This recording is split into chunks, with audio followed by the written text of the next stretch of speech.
할렐루야. 여러분 주 안에서 늘 사랑하고 축복합니다. 오늘은 누가복음 처음 하는 날입니다. 오늘 누가복음 1장 1절에서 3절까지 말씀을 통해서 하나님 말씀을 증거하도록 하겠습니다. 여러분 오늘 누가복음을 시작을 하면서요. 기독교란 무엇이며 또 믿음이란 무엇인지 또 교회란 어떤 것이 되어야 되는지 어떤 존재 어떤 가치가 되어야 되는지에 대한 말씀을 계속 다루려고 해요. 특별히 로이드 존스 목사님의 말을 좀 빌려서 여러분 오늘 설교의 문을 열자면요. 로이드 존스 목사님은 굉장히 세상에 대해서 비관적인 입장을 가지고 있었어요. 그러면서 동시에 그는 믿음의 사람이었습니다. 세상을 바라볼 때 아무런 희망을 발견할 수 없었다는 거죠. 그런데 하나님께서 제시하신 해결책인 곧 십자가의 예수 그리스도를 바라보면서 그의 비관은 동시에 믿음의 사람으로 바꿔주는 그런 역사가 일어나게 되죠. 세상을 바라볼 때 여러분 점점 희망은 절박해 보이죠. 그러나 하나님께서 제시하시는 해결책인 십자가에 대한 그리스도에 대한 강한 믿음이 우리 안에 일어날 때 우리는 희망 없는 세상에서 유일한 희망이 될 거예요. 왜냐면은 참된 기독교만이 이 땅의 유일한 희망이고 복음이기 때문에 그렇습니다.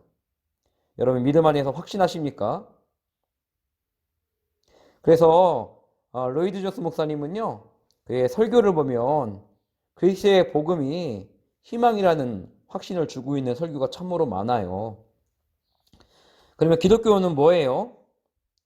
가장 본질적인 질문인데요.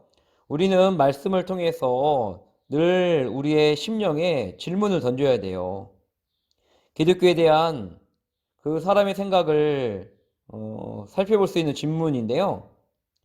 오늘날 이 시대는요, 마치 사사 시대처럼 각기 자기의 석연에 오른 대로 행동하고 고집 부리는 시대로 우리가 그렇게 볼 수 있습니다.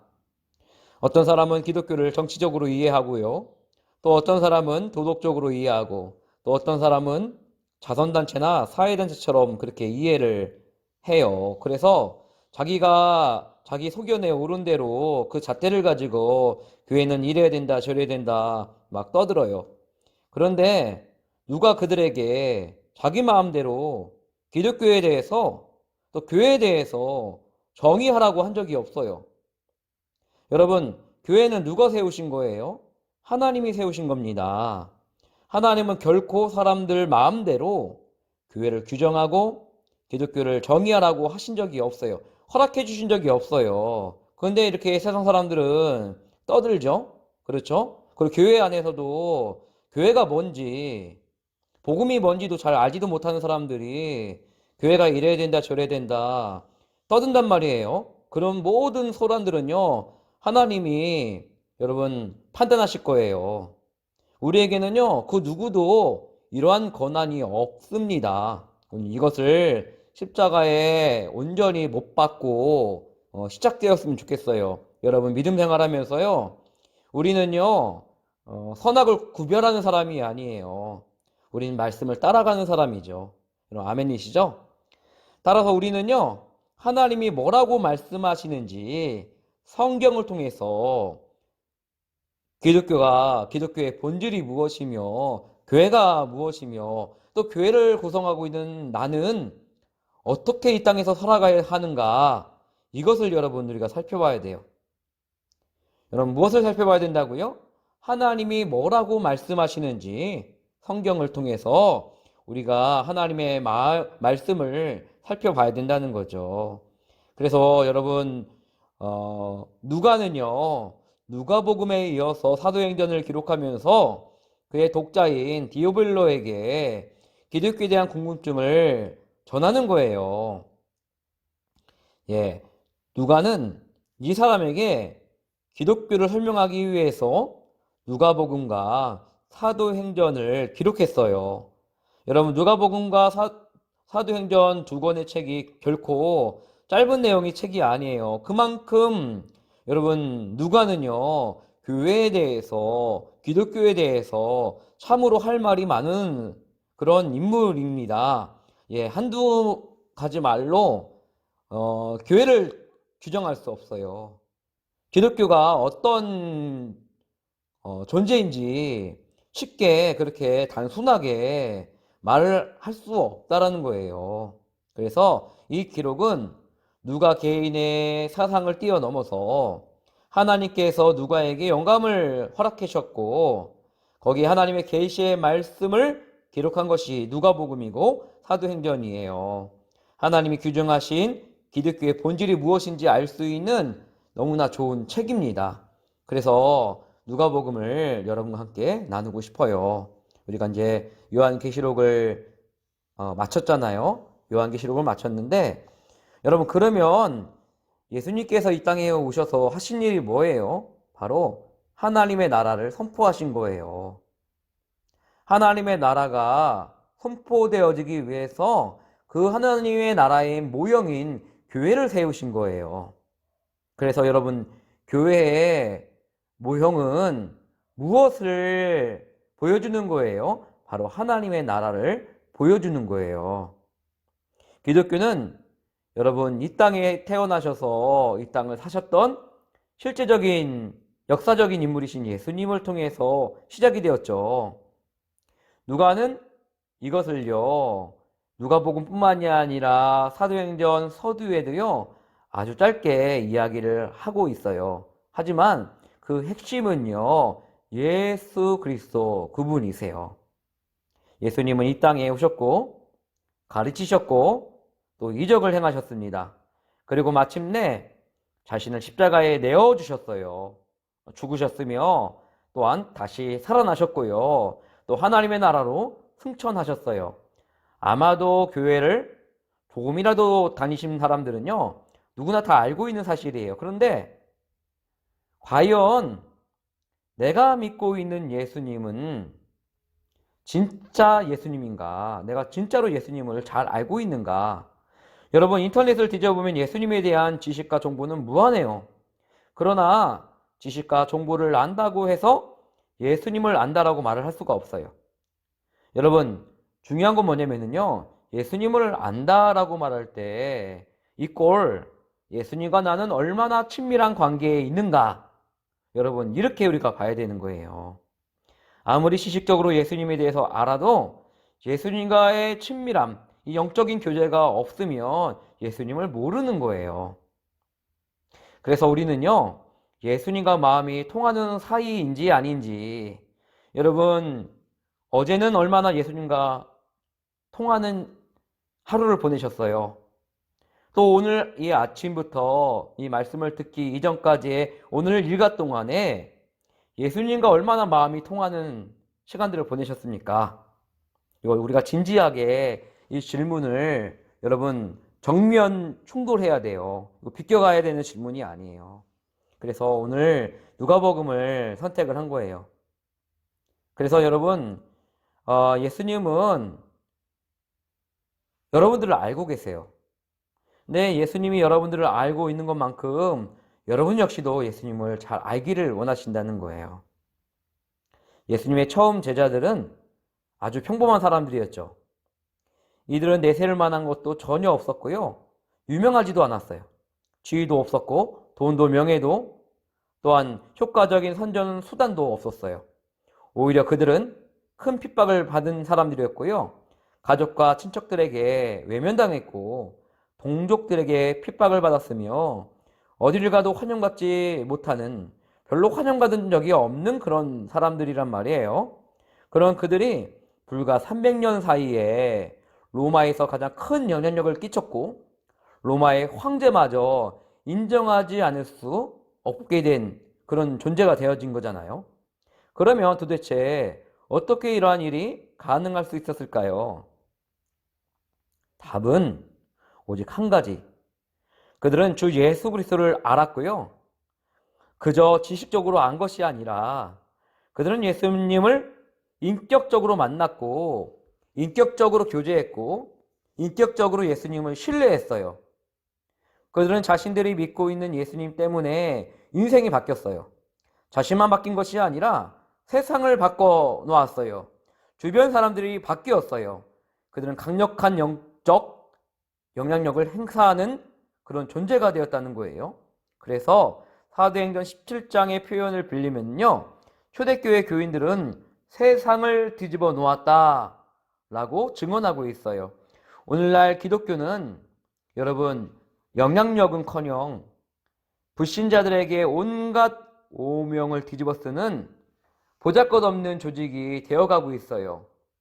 그래서 우리가 특별히 더 누가복음에 이어서 사도행전으로 이어지는 이 누가가 말한 기독교, 누가가 말한 그리스도, 누가가 말한 교회, 이것을 우리가 살펴봐야 될 이유가 여기에 있어요. 초대교회 복음 전파의 중심 주제는요, 자신들이 믿는 예수, 자신들이 경험하고 아는 예수 그리스도 한 분이셨습니다. 그들이 믿는 예수는 어떤 분이신가? 그분은 다른 사람들과 다를 것 전혀 없는 보통 우리와 똑같은 사람으로 태어나셨어요. 그러나 보통 우리와 똑같은 인간의 모습으로 태어나셨지만 또한 우리와 전혀 다른 모습으로 태어나셨어요. 그분은 영원에서 나오셔서 시간 세계 속으로 들어오신 하나님이세요. 그분은 천국에서 이 땅으로 오신 하나님이세요. 그분은 하나님의 아들이시고 또한 만유의 주가 되십니다. 그런 그분이 하늘의 영광을 다 버리시고 이 땅에 오신 것은 바로 나를 구원하기 위해서 이 땅에 오셨어요. 덧없는 세상에서 의미 없이 살아가다가 죽어가는 죄인된 나를 구원하시고자 자신의 온 몸을 다 희생하셨어요. 그분은 3일 만에 부활하시고 승천하셔서 하늘 보좌에 하나님의 우편에 앉아 계십니다. 하늘과 땅의 모든 권세를 가지신 주님은 제자들에게 명령하셨어요.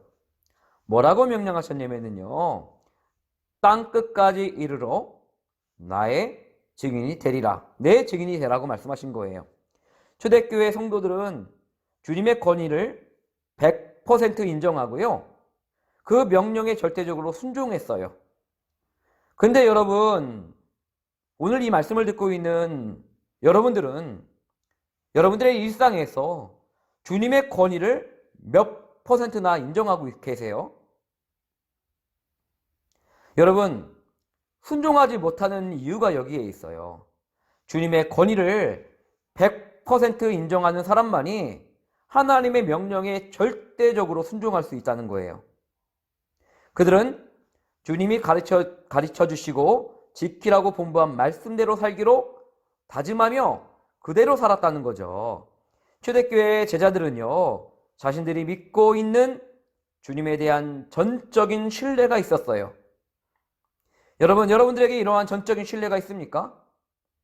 그들은 세상을 향한 주님의 구원 계획에 자신들을 불러주신 것에 대하여 깊은 신뢰와 감사를 드렸어요. 요한계시록을 보면은요, 그들의 삶이 어떠했는지 우리가 몇 개월 동안 그 모습을 엿보았잖아요. 그들은 예수님을 믿고 따르면서 박해를 받고 죽임을 당했습니다. 공들여 세웠던 하나님의 교회가 무너지는 모습도 우리가 보았잖아요. 그러나 그들은 세상의 교회 건물을 믿는 것이 아니라 다시 오실 주님을 믿었어요. 마지막 날 다시 오실 주님은 모든 것을 공평과 정의로 심판하실 것이라는 것을 확신했어요. 그리고 영광스러운 나라에 인도하여 줄 것을 믿었기에 자신의 생명도 물질도 시간도 다 드렸습니다. 그리고 영광스러운 나라에 인도하여 줄 것을 믿었기에 자신의 생명도 물질도 시간도 다 드릴 수 있었던 거예요. 그들은 그리스도인으로 살다가 그리스도인으로 죽었습니다. 우리도 이 땅에서 그리스도인으로 살다가 그리스도인으로 죽어야 돼요. 기독교의 역사는 바로 이런 진실한 그리스도인이 만들어가는 거예요. 주님으로부터 큰 영향을 받고 삶과 인생이 변화된 그 사람들이 세상을 변화시켰습니다. 만왕의 왕이시오 만주의 주이신 주님에 대한 확실한 믿음과 신뢰를 가지고 그분의 말씀에 절대적 권위를 인정하고 절대적 순종과 복종의 삶을 살아왔어요. 기독교의 진정한 모습이 여러분 성경에 그대로 기록되어 있어요. 그런데 사도행전에서는요, 엄청난 영적인 영향력을 행사하던 기독교가 왜 오늘날 이 모양이 되었을까요? 예수님은 단 한마디로 이렇게 말씀하고 계세요. 추수할 것은 많되 일꾼이 적으니 그러므로 추수하는 주인에게 청하여 추수할 일꾼들을 보내어 주소서. 초대교회는요, 이름 없는 성도들도 주님의 사역에 동역자로 나섰어요. 근데 요즘은 이름 있는 성도들도 주님의 사역에 동참하지 않으려고 해요. 모두 자기 생각만 앞세우고 사사시대처럼 자기 소견에 오른 대로 마구잡이로 말하고 행동한다는 거죠.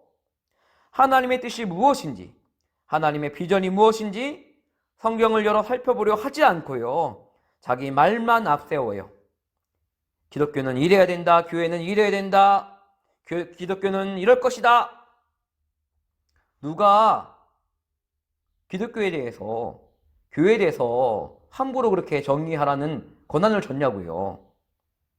성경에 대해서 아무것도 모르면서 기독교와 교회에 대해 다 아는 것처럼 떠벌리며 주님을 따르지 않는 사람들을 보면서 주님은 가슴이 미어지시는 거예요. 여러분, 우리가 알면 얼마나 알아요? 우리가 배웠으면 얼마나 배웠어요? 여러분, 우리가 교회에서 말씀 앞에서 겸손하게 무릎 꿇고 배워야 되는 거예요. 성령님 앞에 배워야 되는 거예요.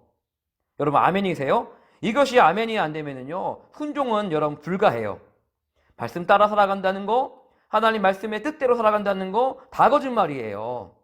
여러분, 누가복음은요, 사도행전은요, 그것을 신랄하게 우리에게 고발하고 있어요.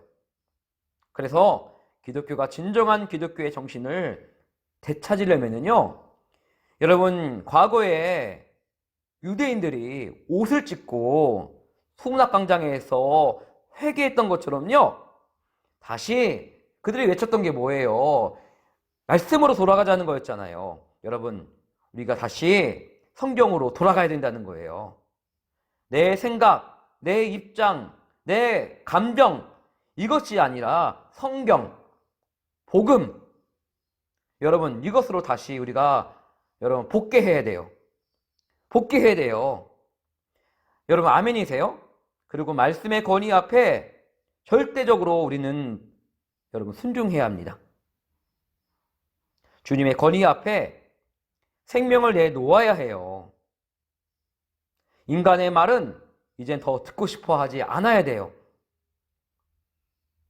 여러분, 우리가요, 오직 안테나를요, 안테나 주파수를 오직 하나님께 맞추면은요, 다른 사람들이 떠드는 말, 다른 사람들이 생각하는 것이 무엇인지 알고 싶어지지도 않아요. 하나님의 말씀이 어떠한지 날마다 성경을 상고하던 초대교회 성도들의 자세를 되찾을 때요, 우리는 기독교의 본질적 모습을 되찾을 수 있게 될 거예요.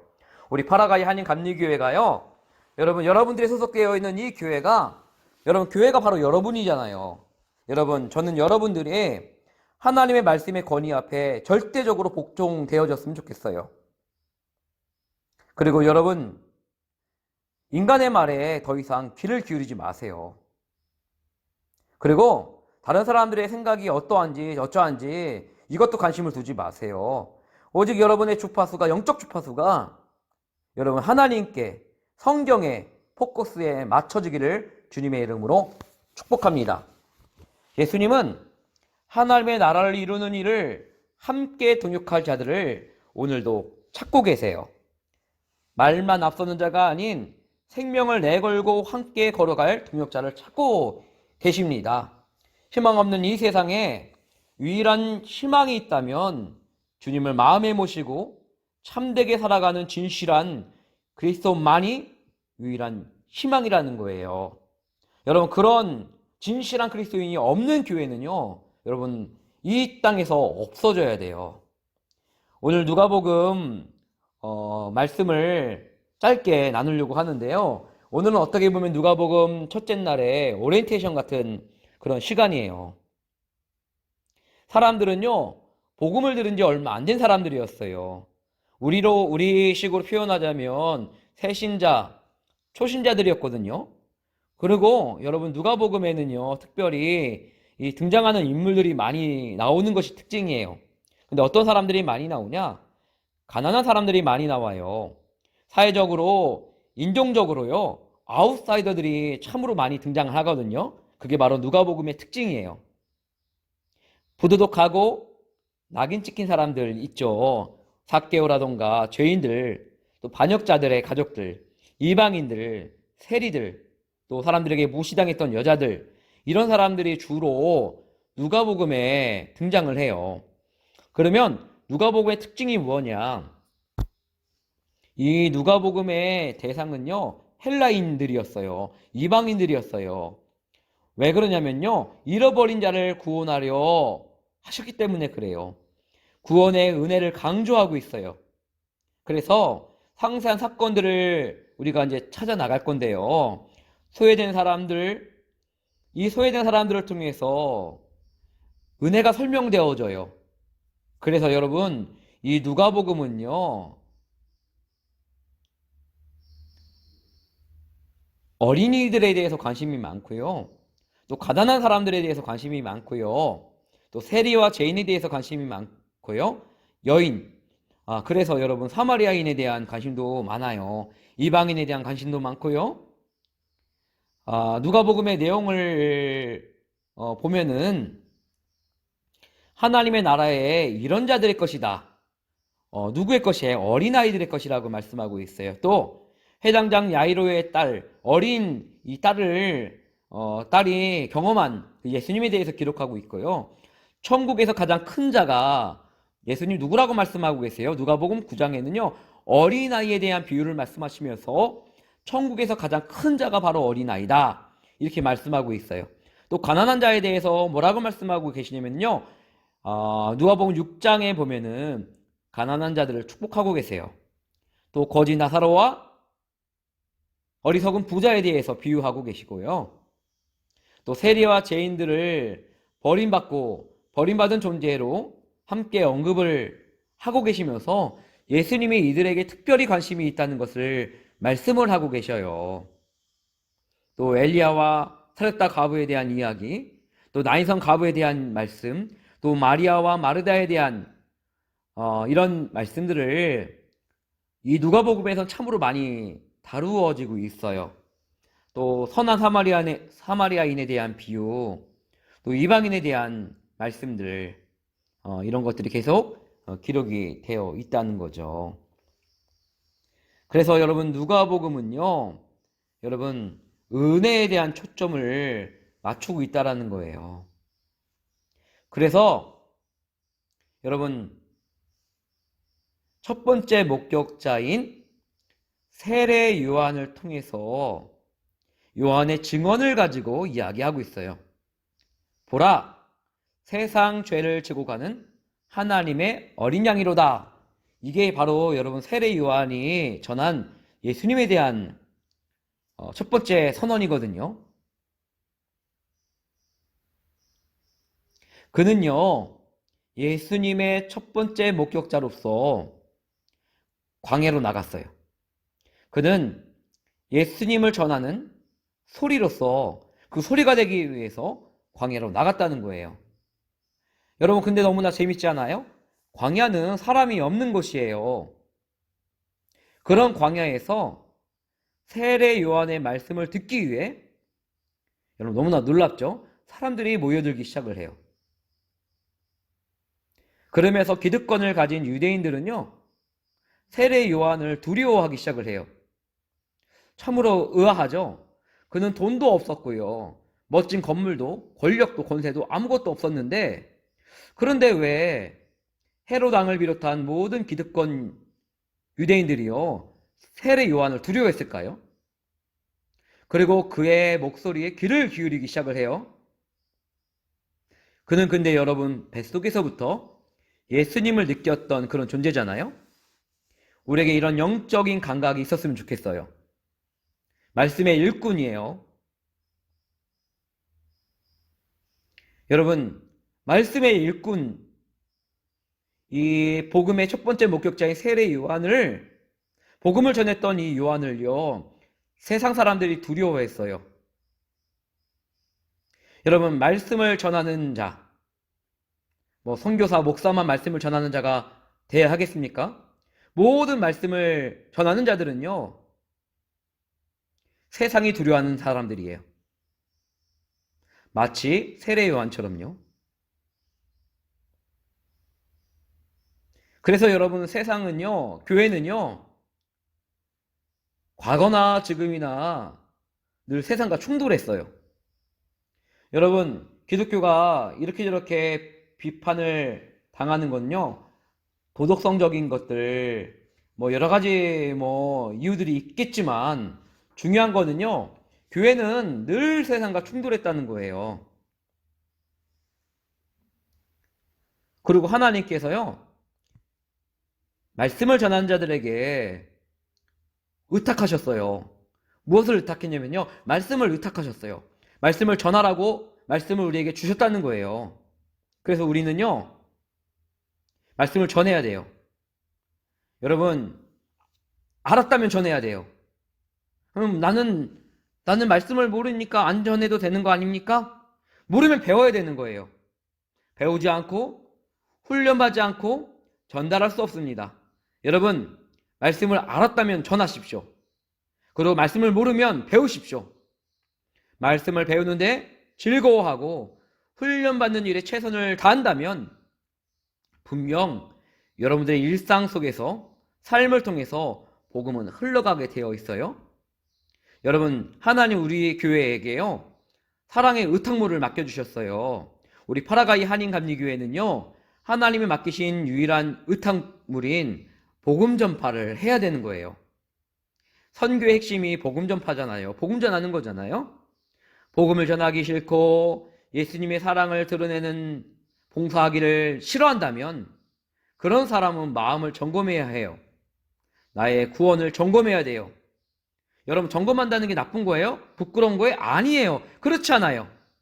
점검하는 사람만이 살아있는 자이고요, 깨어있는 사람이 될 수 있어요. 그리고 지금 이 시간 복음이 필요한 사람인 거예요. 내게 하나님 맡기신 유일한 의탁물이 있다면 이 질문이요, 평생 살아가면서 우리 살아가야 돼요. 여러분, 사랑의 의탁물이 여러분들에게 있습니까? 여러분의 삶이 말씀의 중심이 될 수 있는 예수 사랑에 대한 말씀을 우리가 증언할 수 있어요? 여러분, 그런 훈련이 여러분 되어 있어요? 되어 있지 않으면 여러분 훈련 받으셔야 돼요. 여러분, 이 누가복음 말씀을 듣는 것만으로도 첫 번째 훈련을 받는 거죠. 여러분, 우리가 주일 예배는 그래도 여러분 잘 참여해 주세요. 근데 수요 예배는요, 참여율이 굉장히 적어요. 여러분, 이 말씀을 함께 나누도록 권면하셨으면 좋겠어요. 여러분, 내가 말씀을 들어야 돼요. 내가 말씀을 먼저 받고 은혜 받아야 돼요. 그리고 훈련 받아야 돼요. 그러면 우리는 전하게 되어져요. 이게 바로 여러분 복음의 능력이에요. 여러분, 복음은 말씀의 일꾼 삼는 거예요. 말씀만이 살릴 수가 있어요. 여러분, 이 땅에 뭐 좋은 말들이 많이 있어요. 음식을 나누고 사람들을 케어해주고 치유해주는 것 다 좋습니다. 그러나 여러분 이것이 세상을 살리지 못해요. 말씀이 살립니다. 우리를 구원하는 능력은 말씀에 있어요. 저는 최근에 너무나 감사한 소식을 들었어요. 우리 장로님, 연로하신 장로님께서 요한계시록 100일100독을 하신다는 말씀을 듣고 참으로 귀하다. 참으로 감사하다.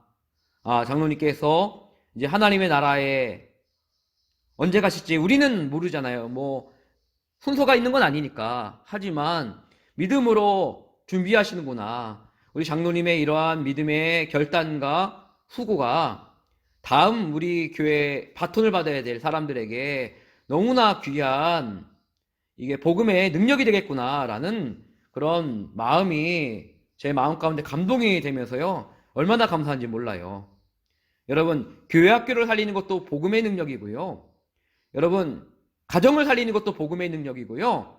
여러분, 내 심령을 살리는 것도, 민족을 살리는 것도 여러분 다 복음의 능력이에요. 우리가 8월 한 달 동안 여러분 우리 한국에 있는 교회 100여 년 전에 140년 전에 조선 땅을 살리기 위해서 수고해 주신 선교사님들의 삶을 우리가 들춰봤었잖아요. 또 그분들의 삶을 통해서 목사가 되고 여러분 복음 전도자가 되어준 목사님들의 삶을 우리가 들춰보면서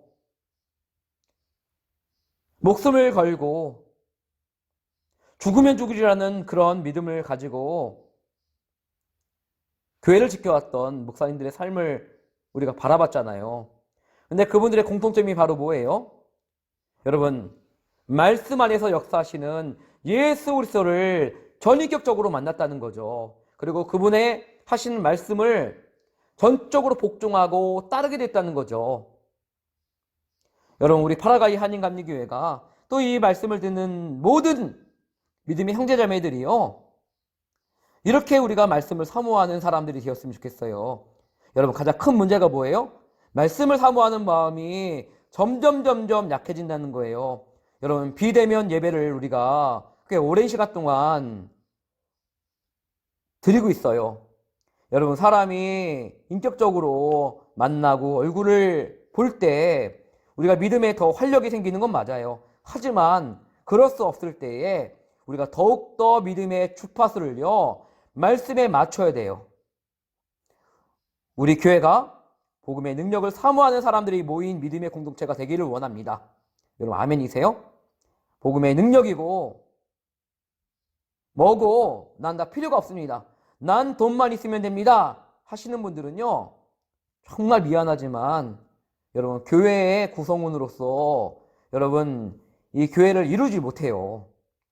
예수 사랑 실천하는 마음이 없는 분, 왜 그런 마음이 안 생긴지 아세요? 인격적인 예수가 우리 안에 살아서 역사하지 않기 때문에 그래요. 여러분, 이거 책망이 아니에요. 영적인 현실을 점검해 드리는 거예요. 예수님은 우리에게 당신의 소원을 말씀해 주셨어요. 그 뭔지 아세요? 목숨을 걸고 주님의 말씀의 심부름꾼이 되라는 거예요. 잃어버린 자를 찾으라는 거예요. 저는 여러분들에게 목사나 선교사가 되라고 드리는 말씀이 아니에요. 여러분, 우리가 먼저 이 복음에 대해서요, 은혜 받자고요. 은혜 받고 은혜 받은 사람만이 복음을 증거할 수 있어요. 여러분, 은혜 받은 사람만이 하나님이 맡기신 유일한 사랑의 의탁물인 이 말씀을 전할 수 있다는 거예요. 우리가 멀리 갈 것도 없어요. 우선 내가 먼저 은혜 받자. 여러분, 누가 한 사람이 뒤집어지니까요, 이 말씀이 이방인들에게 선포되었잖아요. 여러분, 한 사람이 중요한 거예요. 여러분 한 사람이 말씀의 목격자가 된다면, 여러분, 우리 파라가이 한인감리교회는 이 코로나 이 위기에 희망의 교회가 될 줄 믿습니다. 기도드리겠습니다. 사랑의 아버지 하나님, 감사합니다. 아버지 하나님, 희망이 없는 세상에 오직 말씀만이, 그리스도만이 희망이라는 것을 다시 한번 아버지 하나님 믿음으로 선포하는 아름답고 복된 교회가 우리 파라가이 한인감리교회가 되기를 원합니다. 하나님, 오늘 누가복음 첫째 날입니다. 하나님, 복음의 능력으로 우리 교회를 붙잡아 주시고 아버지 하나님, 우리 파라가이 한인감리교회 모든 교우들과 이 말씀을 듣는 모든 형제자매들의 삶 가운데 복음의 빛이 아름답게 비춰질 수 있도록, 그래서 하나님, 이 말씀을 우리가 듣는 가운데 또 하나님 함께 공유하는 가운데 저들의 인격적인 예수님을 만나서 하나님 인격적으로 예수님을 따를 수 있는 저희들 될 수 있도록 하나님 은혜를 허락하여 주시옵소서. 감사드리며 우리 주 예수님의 이름으로 기도드리옵나이다. 아멘.